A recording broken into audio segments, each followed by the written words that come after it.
сіздің жүктілігіңіздің ерекшелігіне байланысты. Ол справканы тастап беріп кетпеңіз. Ешбір авиакомпания ұшақтың бортына сізді алмайды. Баршаңызға сәлем, сіздермен бүгін мен дәрігер-гинеколог Жанар Ержан. Бүгінгі видеода қыздар жазғы уақытқа өте актуальны тақырыптардың бірі болады.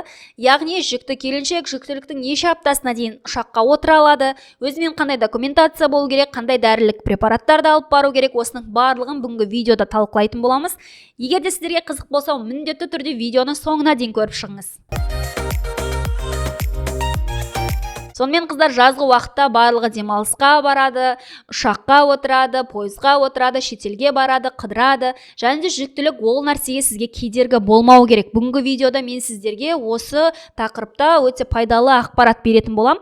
Ең бірінші, жүктіліктің неше аптасына дейін ұшаққа отыруға болады. Бұл жерде сіздің жүктілігіңіздің ерекшелігіне байланысты. Егер де сізде бір ұрықты жүктілік болатын болса, яғни одноплодная беременность, яғни жатырда бір ғана сәби болатын болса, онда жүктіліктің 34 аптасына дейін сізге ұшаққа отыруға рұқсат етіледі. Бірақ жүктіліктің 22 аптасынан кейін сізде міндетті түрде өзіңіздің гинекологыңыздан, жергілікті поликлиникадан алынған справка болу керек. Яғни ол справкада сізге ұшаққа отыруға, ұшақпен ұшуға кері көрсеткіш жоқ деген жазу болу керек. Егер де сізде двойня, тройня болатын болса, яғни көп ұрықты жүктілік болатын болса, онда сізге жүктіліктің 32 аптасына дейін ұшаққа отыруға рұқсат етіледі.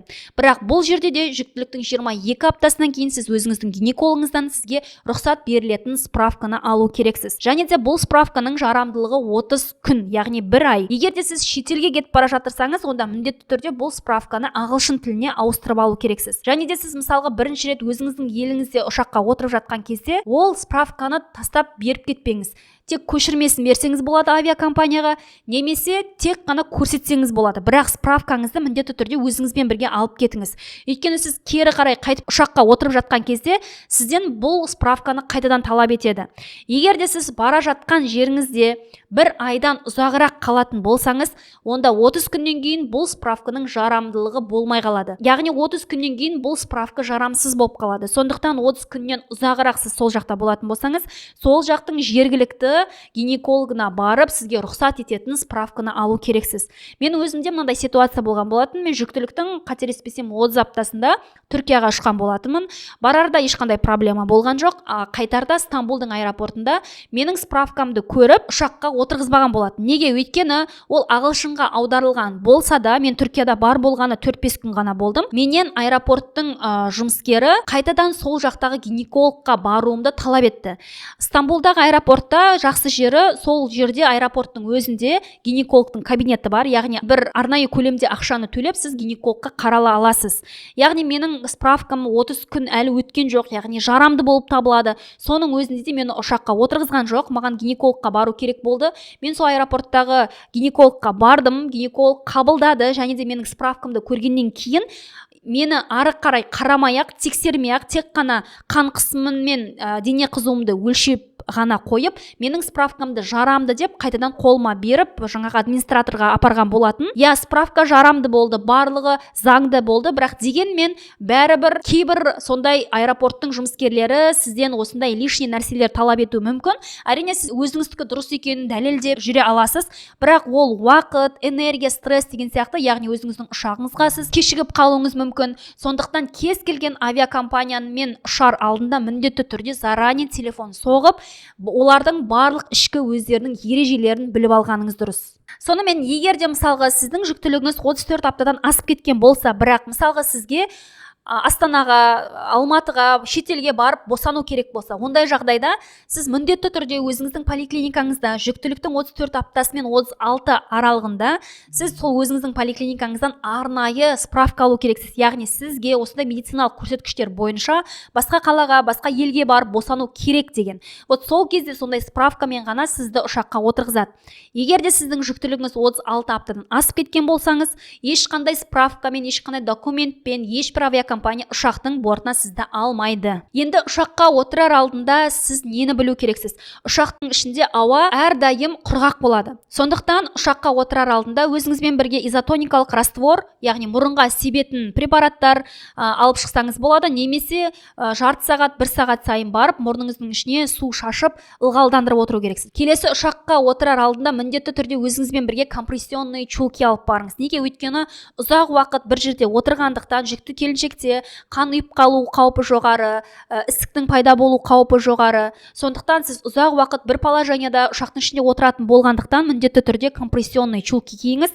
Егер де сізде варикоз болатын болса, аяғыңызда, жыныстық органдарыңызда, онда сосудистый хирургпен, ангиохирургпен кеңесе отырып, өзіңіздің варикозыңыздың дәрежесіне байланысты сіз компрессионды осындай шорты, компрессионный чулки қолдансаңыз болады. Егер де сізде ешқандай варикоз жоқ, профилактикалық түрде ғана киетін болсаңыз, онда кез келген аптекадан, кез келген дәріханадан, кез келген ортопедиялық орталықтан барып профилактикаға арналған чулки алып кисеңіз болады. Және де чулки алар барысында міндетті түрде өзіңіз бару керексіз. Неге? Өйткені чулки подбирать еткен кезде міндетті түрде сіздің аяғыңыздың ұзындығын, сіздің тізеңіздің, табаныңыздың аймағын өлшеу керек болады. Сондықтан чулки алуға міндетті түрде өзіңіз бару керексіз. Егер де жүктілік кезінде сіздің қаныңыз қою болса, немесе қандай да бір анализдерде қанды сұйылтатын препараттарды қабылдау керек болсаңыз, онда міндетті түрде ұшаққа бұл препараттарыңызды алып барыңыз. Егер де ұшақтың ішінде өзіңізді жағымсыз сезінсеңіз, басыңыз айналатын болса, құсқыңыз келсе, көзіңіздің алды қараятын болса, шумбушақ деген сияқты сондай белгілер болса, онда міндетті түрде стюардессаға бұл жағдай туралы айтыңыз. Енді сіз жолға шығатын кезде өзіңізбен бірге міндетті түрде аптечка болу керек. Яғни кез келген жүкті келіншекке жолға шығар алдында, ол самолет болсын, ол көлік болсын, ол пойыз болсын, сізге бірінші көмек көрсете алатындай препараттар өзіңізбен болу керек. Жүкті келіншекке міндетті түрде өзіңізбен бірге электронны, ртуть емес, электронный градусник алып барыңыз. Яғни керекті уақытта дене қызуын өлшеу мүмкіндігі болу керек. Екінші, ол өзіңізбен бірге тонометр алып жүріңіз. Неге? Өйткені жүкті келіншектерде преэкламсия, экламсия деген сияқты қан қысымының жоғарылау қаупі бар. Сондықтан басыңыз ауыратын болса, желкеңіз тартатын болса, шумбушақ, көзіңіздің алдында қараятын болса, онда қан қысымын өлшеу керек болады. Сондықтан егерде ұшаққа отыратын болсаңыз, міндетті түрде өзіңізбен бірге тонометр алып шығыңыз. Келесі аптечкада ол кез келген дене қызуы кезінде көмектесе алатын панадол, парацетамол сияқты препараттарды міндетті түрде өзіңізбен алып жүріңіз. Тағы да керек нәрсе, ол кез келген аллергия ситуациясында алғашқы көмек көрсету үшін қолданылатын, мысалы фенистил сияқты препараттарды өзіңізбен бірге алып жүрсеңіз болады. Келесі тағы бір керек нәрсе, ол кез келген жарақат алған кезде жараны өңдейтін, обработка жасайтын, мысалға антисептиктар, бетадин болсын, ол перекись водорода болсын, бинт, пластыр сияқты керекті заттар міндетті түрде өзіңізбен бірге болуы керек. Және де кез келген отравление, іш өту, құсу сияқты проблемалар орын алып жатса, алғашқы уақытта көмектесетін кез келген сорбенттерді бірге алып жүрсеңіз болады. Мысалға полисорб препараты өте жақсы көмектеседі және жүктілік кезінде қолдануға болады. Және де мысалға іш өту немесе құсу жағдайлары болған кезде ағзадағы водно-солевой балансты орнына, қалпына келтіру үшін қолдануға болатын, мысалға ригидрон деген препаратты өзіңізбен бірге алып жүрсеңіз болады. Әрине, жүктілік әрбір әйелдің өміріндегі ерекше кезең, бірақ ол нәрсе сізді қыдыруға, саяхаттауға, басқа елдерге баруға кедергі болмау керек. Сондықтан баршаңызға жеңіл жүктілік және де жеңіл разрывсыз босануды тілеймін. Бүгінге осы. Егер де қандай да бір сұрақтарыңыз болса, немесе алдағы видеоларда көргіңіз келетін тақырыптар болса, осы видеоның астына жазыңыздар, әрбірін оқып шығамын. Назарларыңызға рахмет. Келесі видеоларда кездескенше сау болыңыздар.